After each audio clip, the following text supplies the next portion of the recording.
Pues, el problema de valor inicial tiene única solución.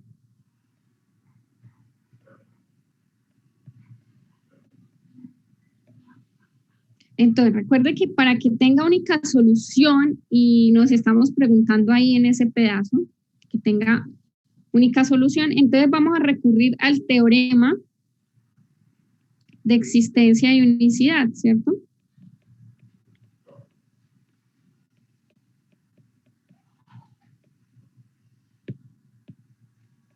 Del problema de valor inicial.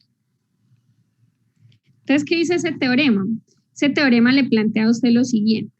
Si usted tiene su ecuación diferencial y resulta que esta función, que es la que está acá, esa función f de t, p, con p igual a 4 menos 2p. Y la derivada de eso, o sea, la derivada es, ¿la derivada de quién? De f con respecto a p.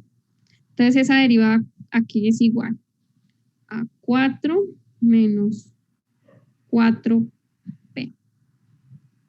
¿Sí? Me corrigen ahí si está mal.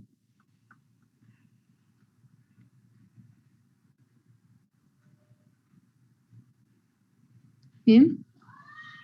Entonces, tenemos estas dos condiciones. ¿Qué me dice el teorema? Me dice, usted necesita que p, que esta función sea continua en un intervalo y esta que sea continua en un intervalo y. ¿Listo? Pero fíjense que esta derivada parcial es precisamente la derivada de la función de la función esta que tomo acá, ¿cierto? La derivada de la función esa que está ahí. Es decir, que esta en últimas, como la función suya es autónoma, entonces esto queda siendo una función de una sola variable, ¿cierto? Porque t no aparece por ningún lado, porque es la variable independiente. Entonces necesita continuidad de la función y continuidad de la derivada de esa función, ¿sí? De la derivada sencilla, ¿listo? Bueno, pues resulta que ¿quién es esta función? Esta es una función, esa función que está ahí, como es una función solamente en p, este i que está acá, pues puede ser cualquier intervalo en R, ¿sí? Puede ser cualquier intervalo. ¿Por qué? Porque puede ser cualquier intervalo, porque vea cómo son las funciones. P por 4 menos 2P y 4 menos 4P. Esas son funciones en P, ¿cierto? Porque es una función autónoma. Y son polinomios, y los polinomios son continuos en todo R2, ¿sí? Entonces, fíjense que acá yo no defino una región, ¿cierto? No hablo pues como de región allí, porque la función es una función de una sola variable. O sea que en realidad estaré acá diciendo que el intervalo donde puedo tomar ese, de hecho puede ser desde menos infinito hasta infinito. O sea que quiere decir que cualquier punto que usted tome ahí, el problema de valor inicial va a tener solución única, porque cumple esto y cumple esto. Entonces, los problemas de valor inicial, en cualquiera que sea el punto que usted se ubique, van a tener solución única. Eso me soluciona la pregunta que yo estaba haciendo, que si era posible que alguna curva atravesara esas dos líneas que marqué en color rojo. Y la respuesta es no, no las pueden atravesar, porque si las atraviesan, en el punto de intersección habrían dos soluciones o dos curvas que pasan por el mismo punto. Y eso no es posible porque el teorema de valor inicial, en cualquiera que sea el punto que usted tome, tiene solución única. Esto sucede única y exclusivamente para las funciones, las ecuaciones autónomas. ¿Listo?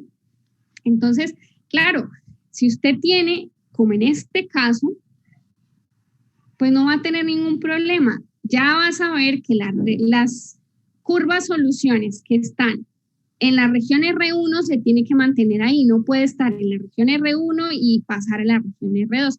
y las curvas que están en R2 se quedan ahí mismo, y las de R3 también, o sea, ya no atraviesan, digamos, las distintas regiones, ¿sí? Y aún, bueno, y de manera importante a resaltar es que las curvas, las rectas, perdón, que marqué en color rojo, aparte de ser solución, pues, aparte de que esas rectas son solución, bueno, aparte de que las rectas estas que hice son solución, se comportan como unas especies de asíntotas, lo que ustedes mencionaban, ¿sí? Por eso ustedes ven aquí el dibujo, aquí toman la función de manera general y empiezan a trabajar con ella. Yo tomé un ejemplo particular para que ustedes vieran cómo funcionaba la cosa. Y es muy parecido, ¿no? Entonces acá toman esas regiones, se dan cuenta que por el teorema del valor, el teorema de existencia y unicidad, solamente las curvas pueden quedarse en las regiones, ¿bien? Y por eso ustedes ven que aquí esas curvas se comportan como lo acabé de mencionar, ¿sí? Entonces, las rectas parecen como asíntotas horizontales y pues las curvas quedan ahí metidas, ¿bien?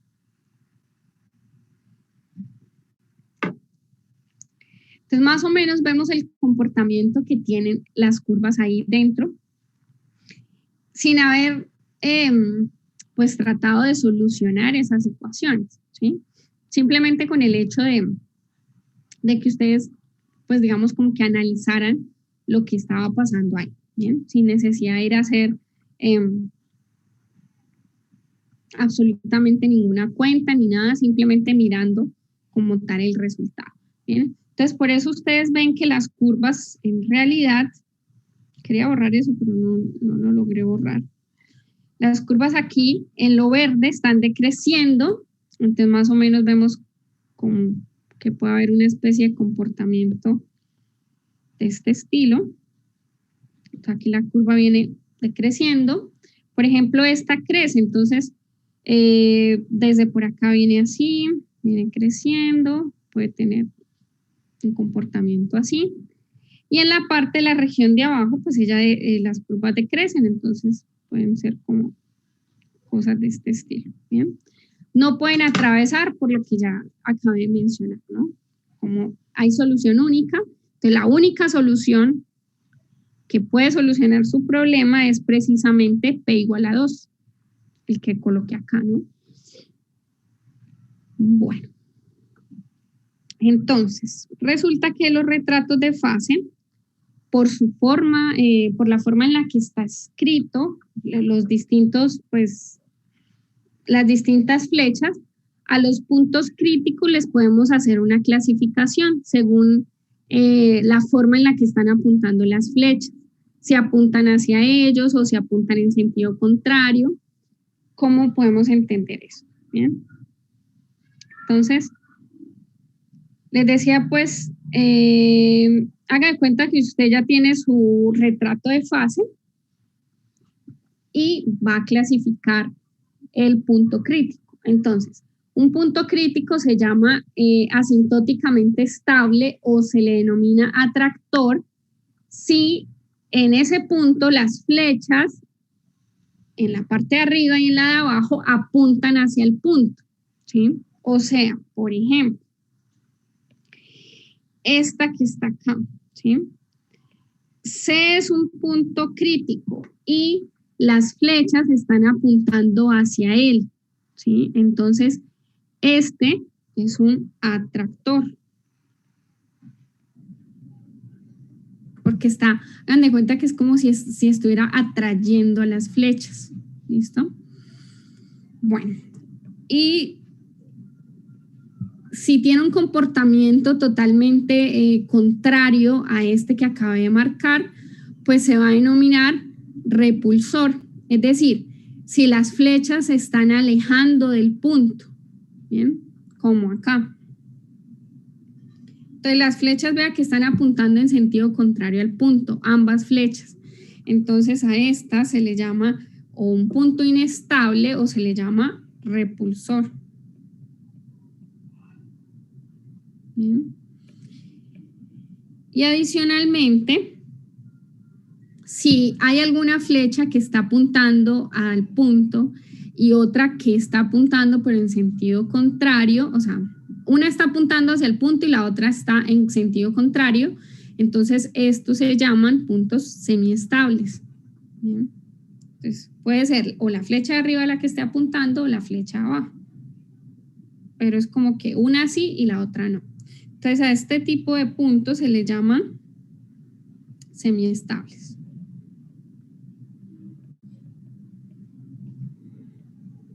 ¿Listo? Semiestables. Bueno, entonces, por ejemplo, ¿cómo clasificamos aquí el punto 0? ¿Y cómo clasificamos? Estable repulsor. 0 es inestable. 0 es inestable. Sí, porque ambas van saliendo del punto.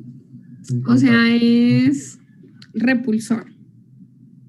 Porque ambas están yendo en sentido contrario al punto. Entonces este es repulsor. O sea, las flechas, vea que están como apartándose del punto. O sea, una va en sentido contrario y la otra también va en sentido contrario al punto. El 2, el punto 2 es ¿qué? Atractor. Entonces el punto 2 es atractor. Precisamente, pues las flechas están apuntando hacia el 2. ¿Listo? Están apuntando hacia el 2.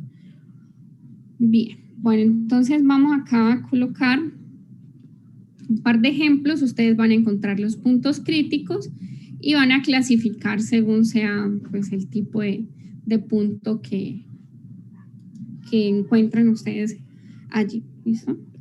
Entonces, vamos acá a dejar un ejercicio. Entonces, van a encontrar, entonces, esto. En cada caso,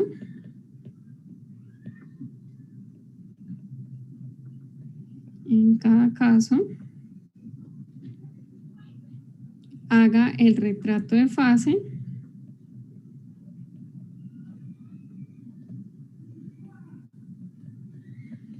y clasifique los puntos críticos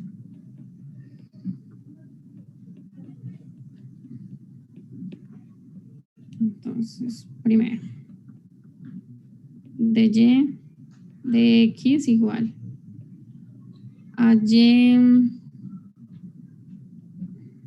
a la 3 menos y cuadrado 2 de y de x igual a y cuadrado menos 4y más 4.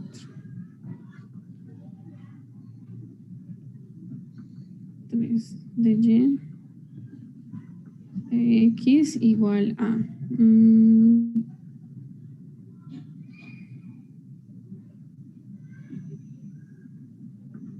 bueno, vamos a cambiar acá.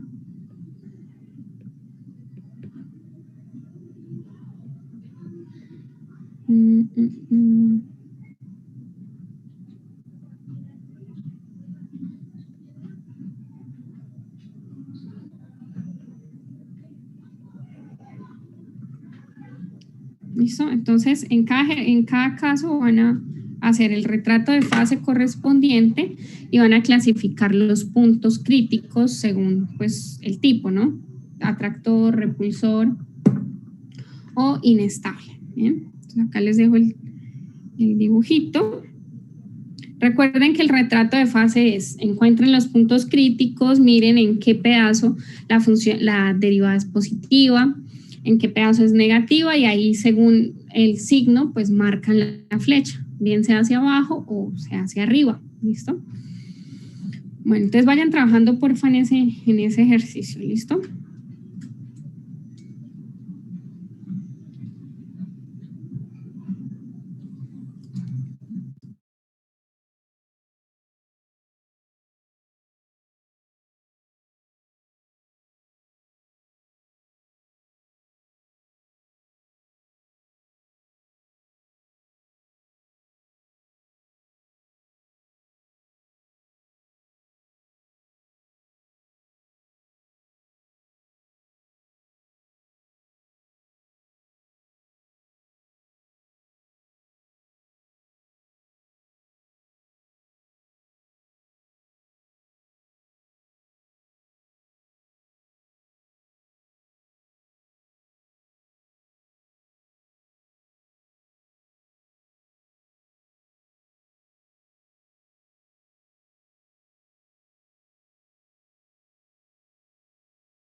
Listo, entonces vamos a comenzar con la solución del primer ejercicio.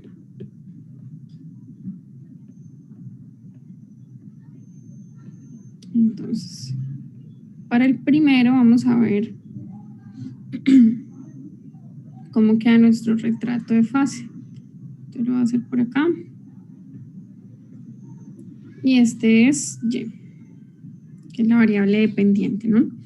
Como es la variable dependiente, por eso, digamos, el retrato de fase se hace con una línea vertical y no con una línea horizontal.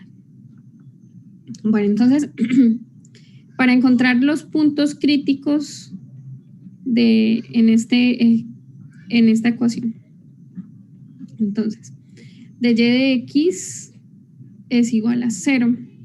Entonces, simplemente hay que tomar esta ecuación e igualarla a 0. ¿Bien? Entonces, factorizando, tenemos y cuadrado igual a 3 menos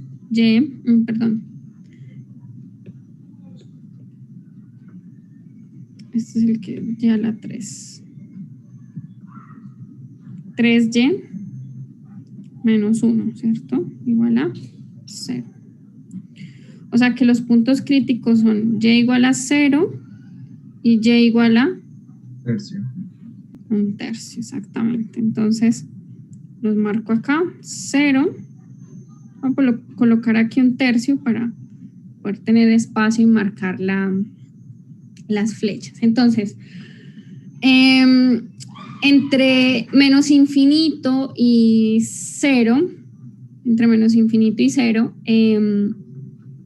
¿cómo es la flecha? ¿Hacia arriba o hacia abajo? Hacia abajo. Decreciente. Es decreciente. ¿Y entre 0 y 1/3? Decreciente. Creciente. No, decreciente también. Negativa, queda negativa.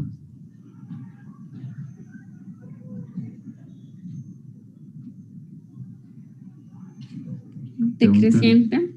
¿Y de 1/3 hacia arriba? Creciente. O sea, es creciente. ¿Todos de acuerdo? ¿Hay alguna pregunta hasta ahí? No, profe, yo no estoy de acuerdo. ¿En qué pedazo? Yo creo que el intervalo de 0 a 1/3, la función es creciente. De 0 a 1/3 creciente. Bueno, entonces vamos a ver acá el intervalo. Es de menos infinito hasta 0, de 0 a 1/3 y de 1/3 a infinito. Entonces, acá uno puede ver y al cuadrado y puede ver 3y menos 1. Entonces, y al cuadrado en este intervalo, pues es, bueno, y al cuadrado en cualquier intervalo va a ser positivo, ¿no? Y entre el intervalo de menos infinito a 0, este de acá es negativo. Entre 0 y 1/3 es negativo. Y aquí se vuelve positivo, ¿sí?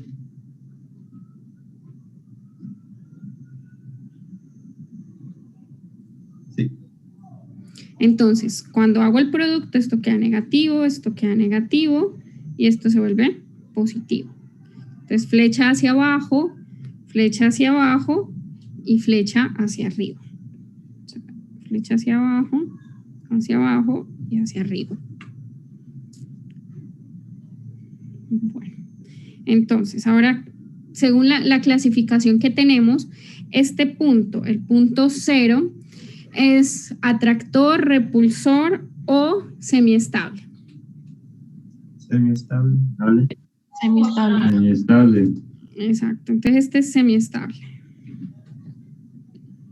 Pues la flecha de abajo se está alejando del punto y la de arriba se está acercando a él. Entonces es semiestable. El 1/3. Repulsor. Repulsor. Eso, y como solamente tenemos 2, pues hasta ahí llega la clasificación. Ahora, para el segundo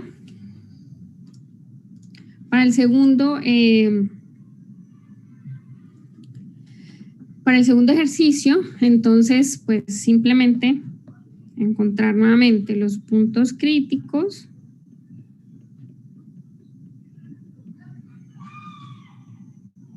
de esa ecuación autónoma. Entonces queda cuando de y de x es igual a 0, es decir, cuando y de y al cuadrado más menos 4y más 4 es igual a 0. Entonces queda y me multiplica a y menos 2, ¿cierto? Al cuadrado. Entonces de acá, los puntos que tenemos son y igual a 0 y y igual a 2, ¿cierto? Esos son los puntos críticos. Entonces, haciendo la gráfica del retrato de fase, nos queda, acá está y, está el punto 0 y está 2. ¿Listo? Entonces, bueno, el intervalo desde menos infinito hasta 0, ¿hacia dónde va la flecha? Es decreciente. ¿Ah? Sí, es decreciente porque en ese intervalo y es negativo y pues esto que está acá siempre es positivo. Entonces queda negativo. En el intervalo de 0 a 2, pues la y se vuelve positivo y esto sigue siendo positivo, ¿verdad? Entonces la flecha va hacia arriba.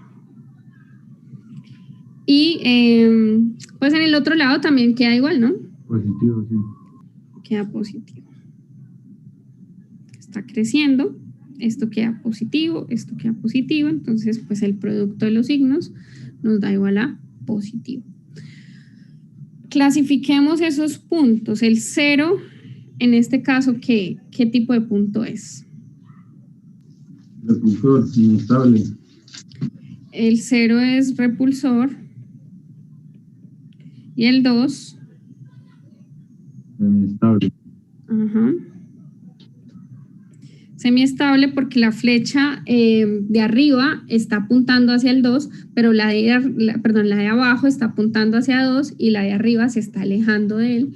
Entonces, pues ahí ese punto es semiestable. Bien, finalmente, el 3. Finalmente, el ejercicio 3, encontramos los puntos críticos de esa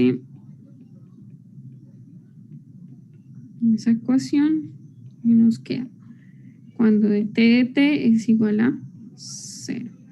Esto es t menos 4, t más 3, igual a 0. Entonces, claramente acá hay 3 puntos que son pues críticos, ¿no? T igual a 0, t igual a 4 y t igual a menos 3. ¿Listo? T igual a menos 3. Entonces, ubicamos el retrato de fase nuevamente. Tenemos acá t y los puntos que vamos a ubicar son menos 3 por acá, el 0 y 4. 0 y 4. Bien, entonces veamos qué pasa con este producto, con t menos 4 y t más 3 en el intervalo desde menos 3 a infinito, por ejemplo, perdón, desde menos infinito hasta menos 3. Entonces, en ese intervalo tenemos que este término pues es negativo, este aquí, t menos 4, pues es negativo y t es Creciente. negativo. Entonces, Ah, sí, decreciente. el producto de esos 3 signos me da igual a negativo. Entonces, la flecha que debo marcar aquí debe ir hacia abajo.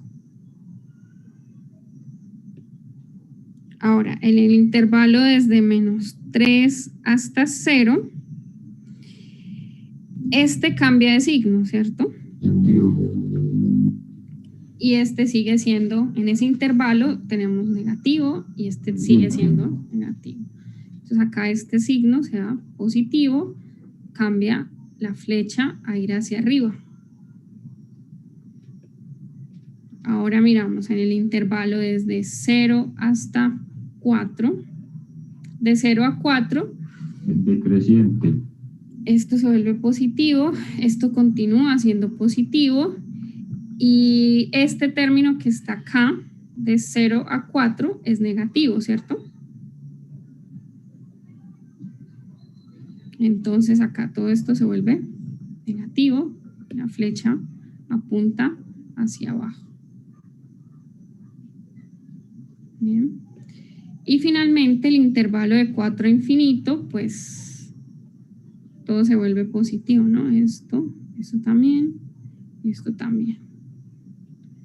Entonces, flecha hacia arriba.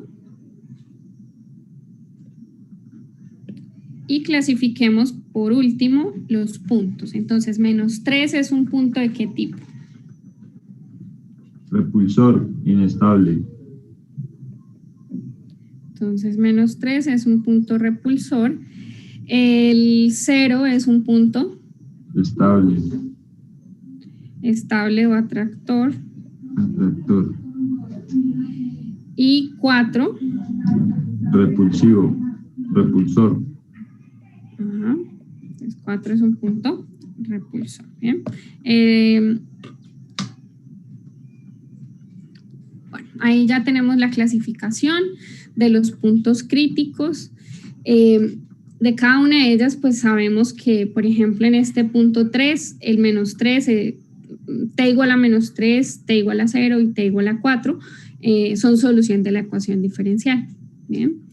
Y pues que además se comportan un poco como esas asíntotas que podemos como observar aquí en este, digamos, en este gráfico. Otra cosa que también uno puede hacer es, recuerden que asociado a todo esto nosotros habíamos hablado o habíamos visto también lo que eran los campos de dirección, ¿cierto? Campos de dirección. Y donde se graficaba precisamente este tipo pues bueno, podía uno graficar ahí las funciones. Acá uno se puede dar cuenta de que precisamente digamos en esos valores donde están los puntos críticos se ven como las asíntotas marcadas de manera, o los elementos lineales están de manera horizontal. Entonces ahí también uno puede observar que el retrato de fase se puede ver ahí, ¿sí?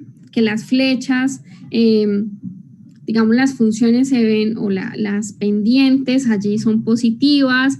En este, por ejemplo, en el intervalo de 0 a 4, las flechas se van a ver con pendiente negativa, ¿sí? Entonces todo esto también se puede observar en esas gráficas, ¿bien? Bueno, entonces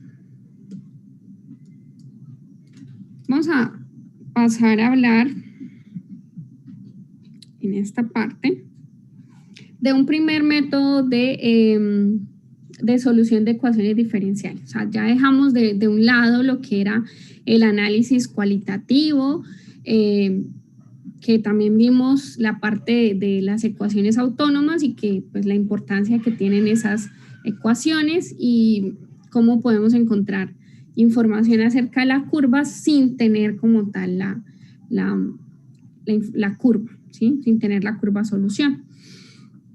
Ahora vamos a empezar a hacer esos análisis de manera analítica, es decir, dar una solución como tal. ¿Bien?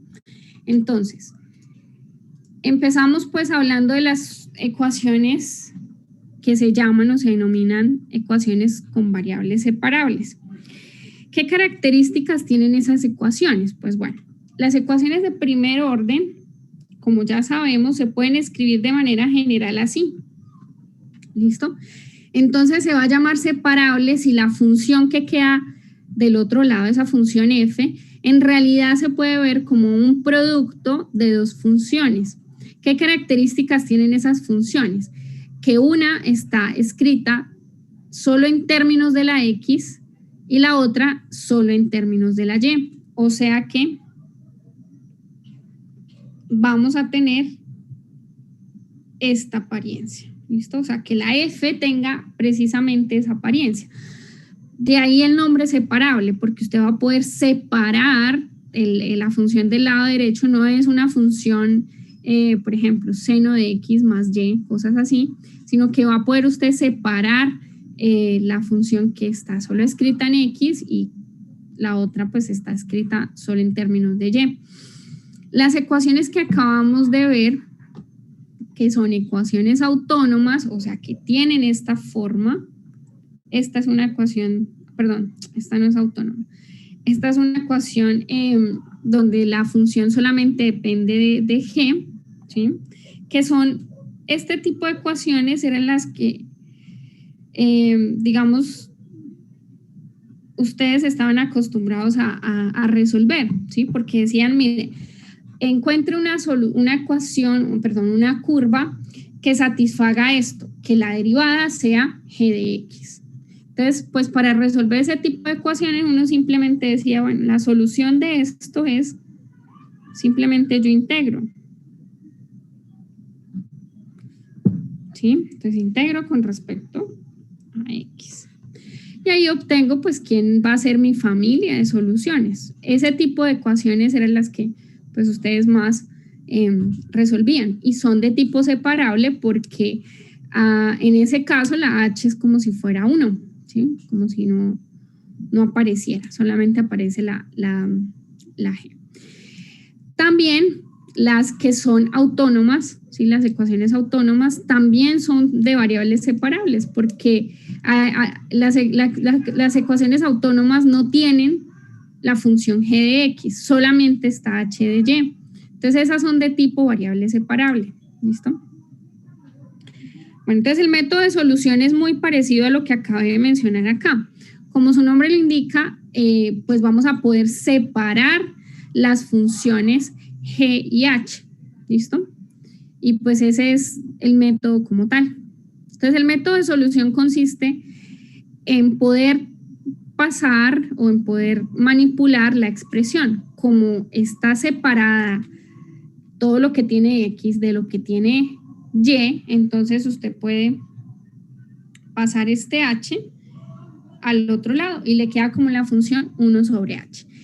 Ojo, cuando hagamos ese tipo de cosas vamos a tener que tener especial cuidado cuando h de y se haga 0. ¿Listo? Porque ahí vamos a tener que tener unas consideraciones, porque estamos pasando a dividir. ¿Bien? Bueno, entonces nos queda esta expresión.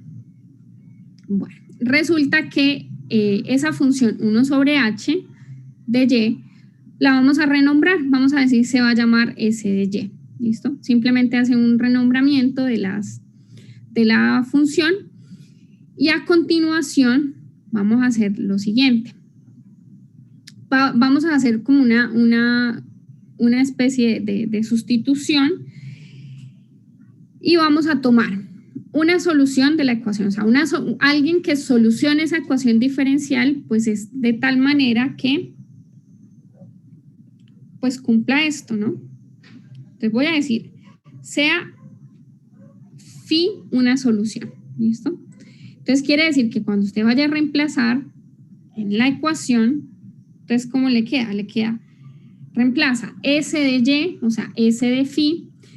¿Quién es la derivada de phi? Pues phi prima de x y eso se supone debe ser igual a g. O sea, se debe cumplir esta identidad, ¿bien? Se debe cumplir esa igualdad. Entonces, ¿qué hago? Pues simplemente de esa ecuación que acabé de escribir, integro a ambos lados con respecto a x, ¿bien? ¿Por qué? Pues porque estas, las dos, tanto esta como esta de acá, son funciones en términos de x. ¿bien? Una, pues, queda S compuesta phi por phi prima, ¿bien? A la hora de integrar, usted se da cuenta que la integral de la izquierda es una integral que se puede resolver usando una sustitución. ¿Qué sustitución? Pues nuevamente, y igual a phi de x.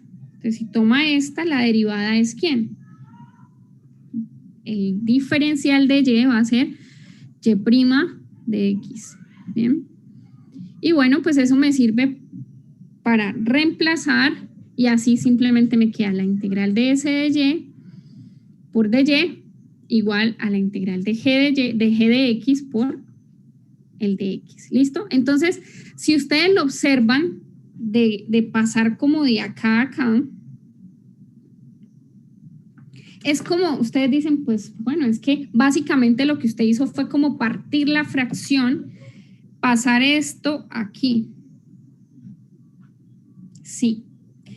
En esencia, sí. Pero es que resulta que acá hay que tener mucho cuidado, ¿sí? Muchas veces no se tiene en cuenta eso porque, bueno, digamos que son pormenores que ustedes dirían, pues bueno, no hay como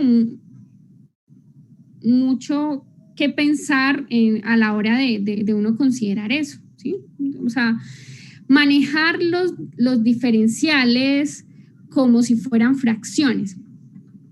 Eso se utiliza muy a menudo, sobre todo en ecuaciones, en física, acostumbran a utilizar los diferenciales como si fueran fracciones. Lo que pasa es que la forma de eso es una notación, ¿sí? No quiere decir que usted literal esté dividiendo de y sobre dx y que pueda hacer una separación o una partición de esa fracción. Pero como estamos aquí viendo en este proceso, mire que yo no dije acá de una vez, de aquí nos vamos a saltar a escribir esto así.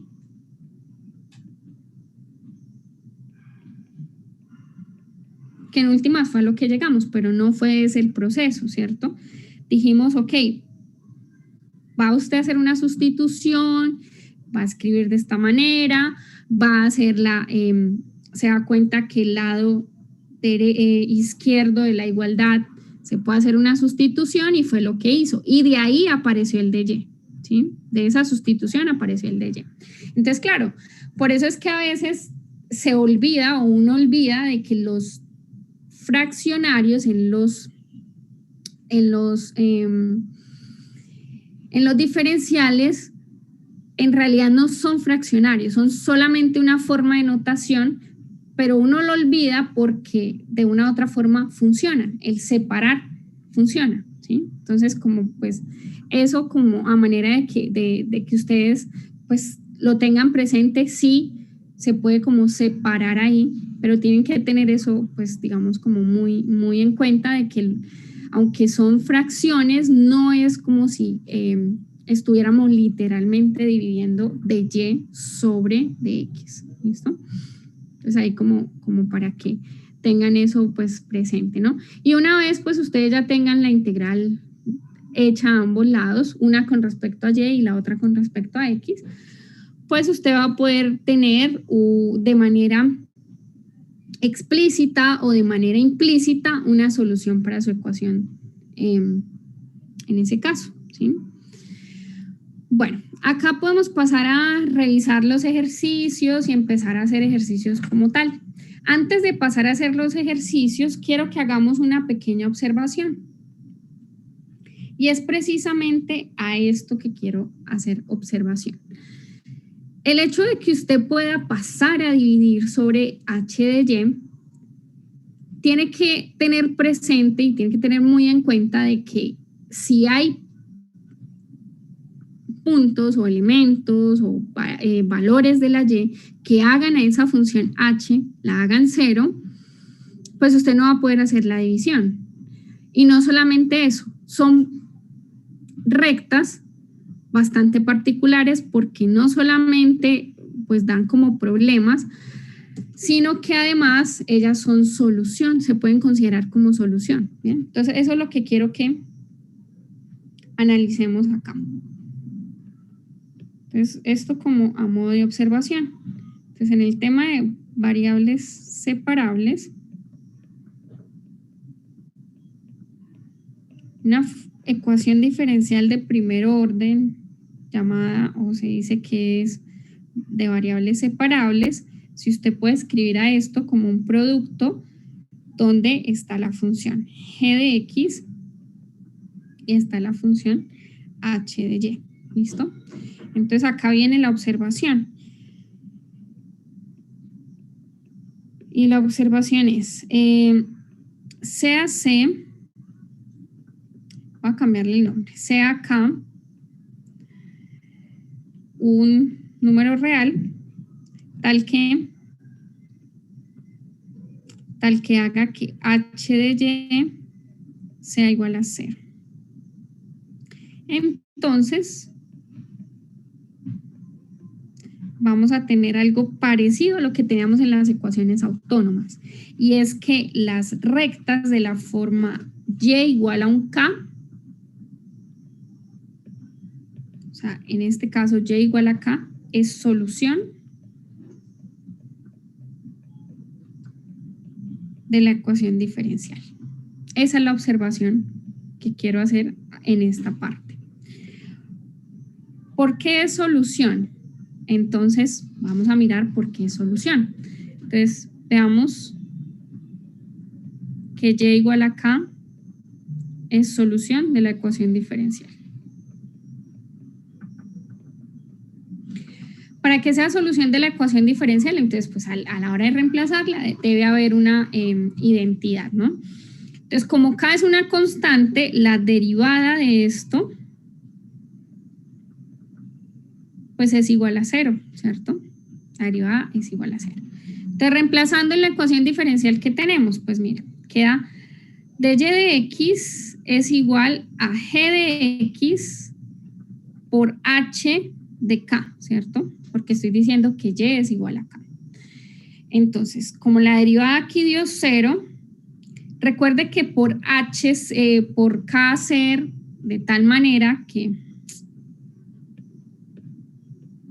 acá me faltó escribir, no, es h de k, de tal manera que haga 0 k, eso quiere decir que esto es igual a 0.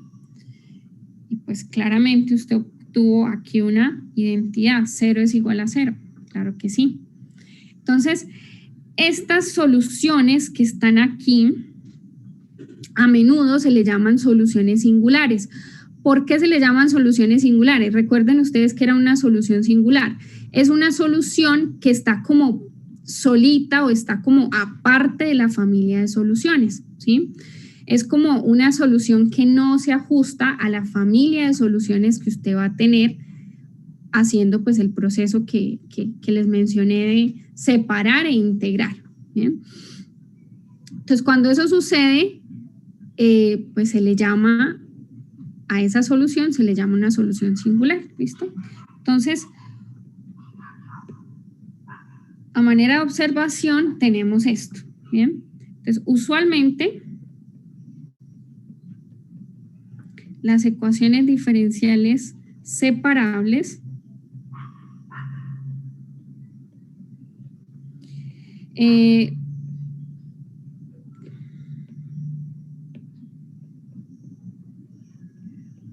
pueden tener lo que se llama como pérdida de solución.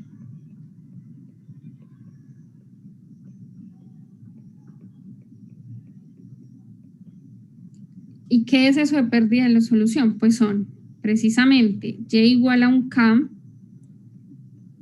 que se convierte en una solución singular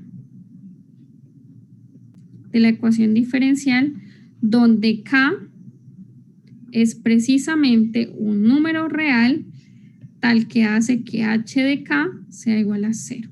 ¿Listo?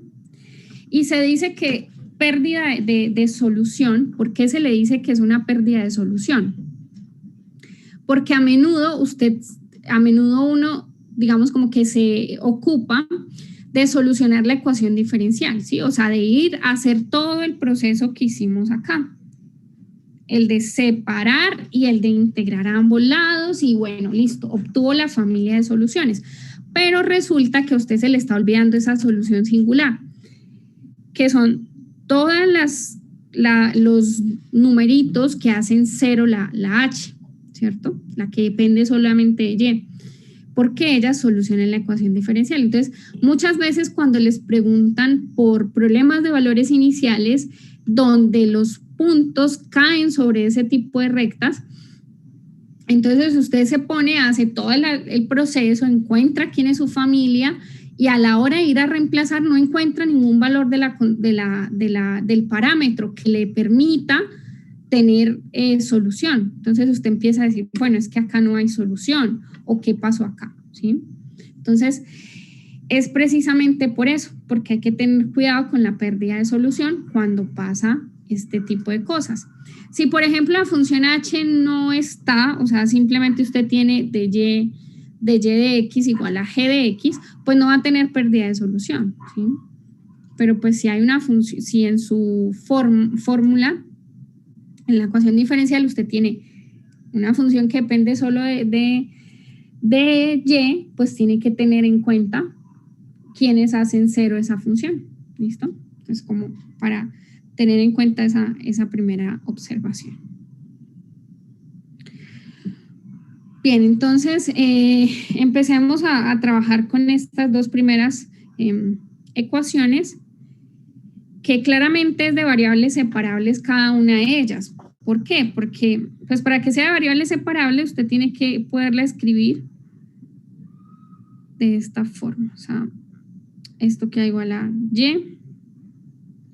Esto que está multiplicando aquí, pues lo podemos pasar al otro lado y queda como 1 sobre 1 más 2x.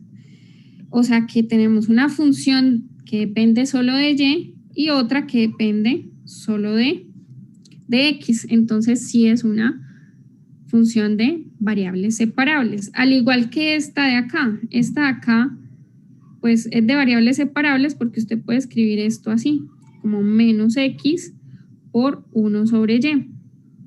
Entonces, esta depende solo de x y esta acá depende solo de y. Entonces es separable, ¿listo?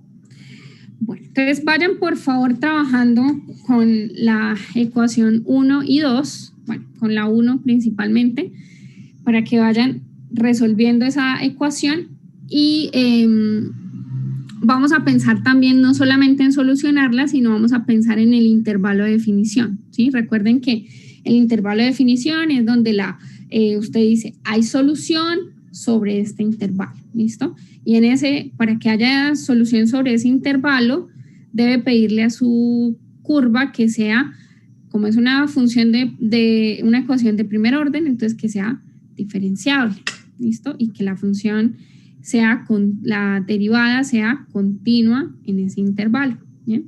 Entonces van a pensar en esa parte, ¿listo? Vayan haciendo ese ejercicio y regreso en 3 minuticos, ¿listo?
Listo, muchachos, ¿cómo van?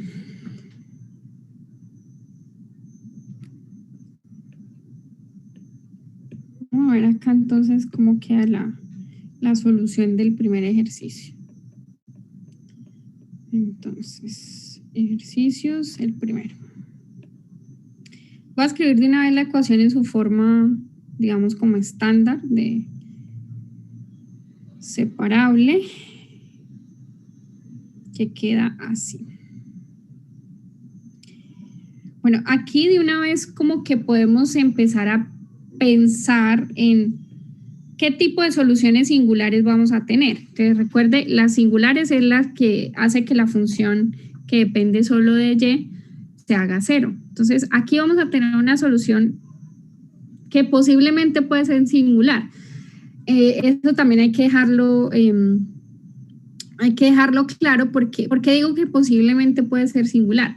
Porque puede que en su familia de soluciones ya esté incluida. Entonces, si ya está incluida, pues no va a ser singular. ¿Bien? Entonces, simplemente vamos a tener eso en cuenta. Y recuerde aquí que pues la función, en este caso, voy a escribir con otro color. En este caso, h de y para nosotros es y. Entonces, pues, las posibles soluciones que van a ser singulares son y igual a 0, o sea, la solución trivial, ¿no? Vamos a ver si esa solución ya está incluida dentro de la familia de soluciones o no, ¿bien? Bueno, entonces, lo primero que hay que hacer es tratar de separar, ¿sí? Vamos a pasar lo que tiene y al lado izquierdo y al lado derecho dejamos lo que tiene x.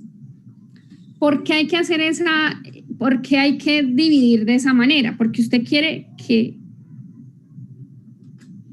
dejar este de y acá, ¿cierto? Y el de x, como está en el denominador, recuerden que es como, nuevamente digo, es como si trabajáramos esto como una fracción y separar los elementos, pero pues ya saben en el fondo qué es lo que hay, ¿no? Entonces, aquí lo que procede es simplemente calcular la integral a ambos lados. La integral con respecto a cada una de sus diferenciales. Entonces, el primero es la integral de 1 sobre y. Entonces, pues la integral de 1 sobre y es igual a ¿qué? Es logaritmo natural de valor absoluto de y, ¿cierto? Más una constante. Esa constante vamos a llamarla C1, ¿listo? Esa constante pues aparece porque estamos integrando de manera indefinida, no hay límites de integración. Entonces aquí, ¿cuál es la integral de 1 sobre 1 más 2x?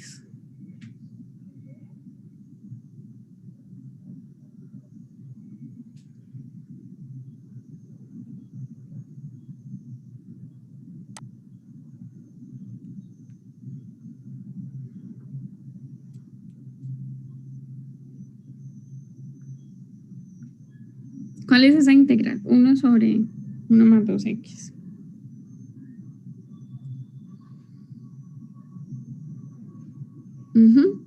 Logaritmo natural. Bueno, entonces, un medio del logaritmo natural de 1 más 2x. Y a esto le vamos a agregar pues también una constante y voy a llamarla constante C2. ¿Qué hizo ahí para hacer esa integral? Pues sencillo, haga que esto se llame, haga una sustitución, que eso sea u, ¿cierto? Entonces la derivada de u es 2 veces el de x y ahí pues haciendo la sustitución le sale ese resultado, ¿bien? Bueno, aquí vamos a tener mucho manejo de propiedades de los exponentes, que tener esas propiedades claras y también propiedades de los logaritmos, ¿bien? Entonces a este lado voy a colocar esas propiedades para que usted se acuerde cuáles son esas propiedades. Entonces aquí, propiedades. Entonces, una primera propiedad que veo que vamos a utilizar es, bueno, por ahora esa no es tan clara, pero sí la vamos a usar. Entonces queda logaritmo natural de por ejemplo, a elevado a la b. Esto por propiedades es igual. Bajo el exponente y queda logaritmo natural de la base. ¿Listo? Eso con respecto al logaritmo. Cuando tengo logaritmo natural de a por logaritmo natural de b, ¿cómo queda esto? Por propiedades, ¿cómo queda? Logaritmo de a Suma más de Logaritmo natural de a más logaritmo natural de b. ¿Listo? Nada de separar ese por como logaritmo natural de a por logaritmo natural de b. No, se separa de esa forma. Cuando tengo logaritmo natural de a sobre b, ¿cómo se separa eso? logaritmo natural de a menos logaritmo natural de b. Ajá, entonces logaritmo natural de a menos logaritmo natural de b. Bueno, sí, logaritmo natural de b. Y pues todas las propiedades también de los exponentes. Que si tengo la misma base y diferente exponente y se está multiplicando, entonces los exponentes se suman. Bueno, estas creo que son un poquito más como pues cercanas a ustedes y pues se recuerdan mucho más fácil que de pronto las de logaritmo. ¿Bien? Bueno, ¿y para qué traigo a colación esas propiedades? Porque las vamos a utilizar aquí, ¿listo? Bueno, ustedes se dan cuenta que aquí tuvimos el manejo de, digamos que de algunas constantes como C1 y C2, ¿cierto? Que fueron las constantes de integración que salieron ahí. Bien, entonces voy a hacer lo siguiente, voy a tratar de despejar la y. Entonces, pues para tratar de despejar y, voy a dejar esto de este lado y hay que pasar ese C1 al otro lado al igual. Entonces voy a colocarlo al lado de la otra constante y me queda pues algo así. C2 menos C1. Resulta que estas son constantes que varían pues en todos los reales, ¿cierto? Entonces yo voy a querer renombrarla y esto me va a servir mucho pues para evitar estar manejando todo ese montón de constantes. Entonces esta la voy a llamar C3, ¿sí? O la voy a llamar C, o la voy a llamar K, bueno, cualquiera que sea el nombre que usted le quiera colocar. ¿Bien? Bueno, entonces aquí nos queda logaritmo natural de y igual a 1/2 logaritmo natural de 1 más 2x más la constante C3. Como quiero despejar el logaritmo, yo sé que la función inversa del logaritmo es la función exponencial, ¿cierto? Entonces, si aplico exponencial a ambos lados, me quedaría algo así. Valor absoluto de e a la 1/2 del logaritmo natural de 1 más 2x más la constante C3. ¿Listo? Bueno, y aquí es donde vamos a aplicar propiedades. ¿Listo? Vamos a aplicar propiedades acá. ¿Qué propiedades vamos a aplicar? Entonces, ¿qué pasa cuando en un exponente hay una suma? ¿Cómo se puede separar esa suma? ¿Cómo puedo aplicar las propiedades de las funciones exponenciales acá?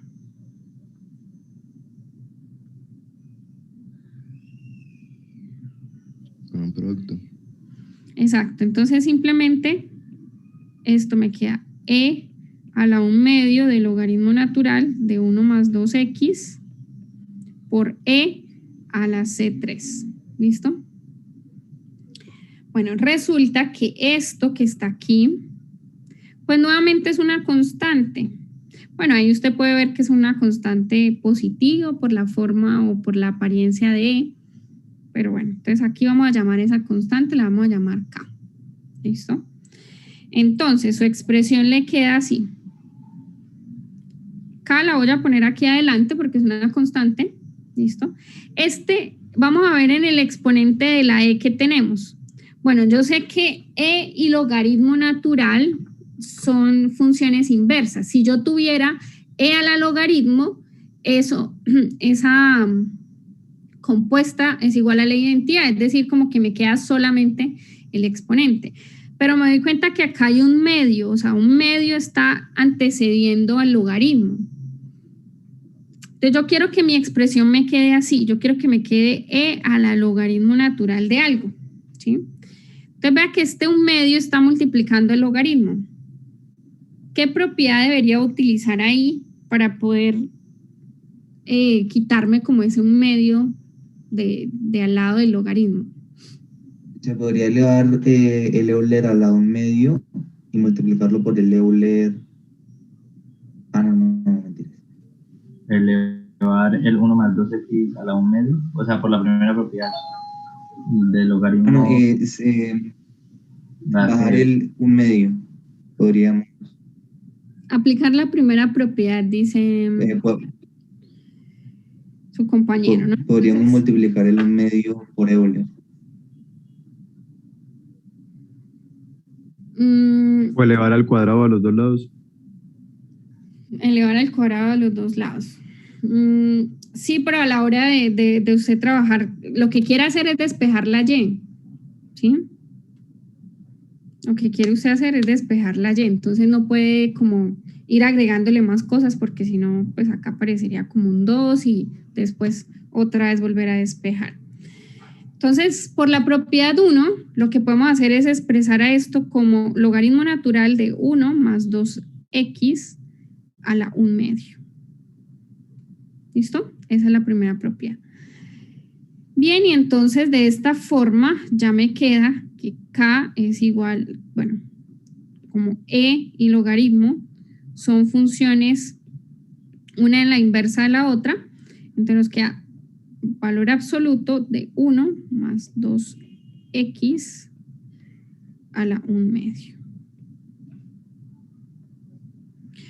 Bueno, entonces, fíjense que todo esto queda en términos de valor, bueno, digamos como de valor absoluto, ¿sí? De valor absoluto. Entonces, perdón. Acá me quedó algo mal. Porque, sí, hay que dejar esto. Logaritmo natural elevado a la 1 medio. No sé por qué coloqué eso dentro del valor absoluto. Hay que dejarlo por fuera. Eso, acá. Ahora sí.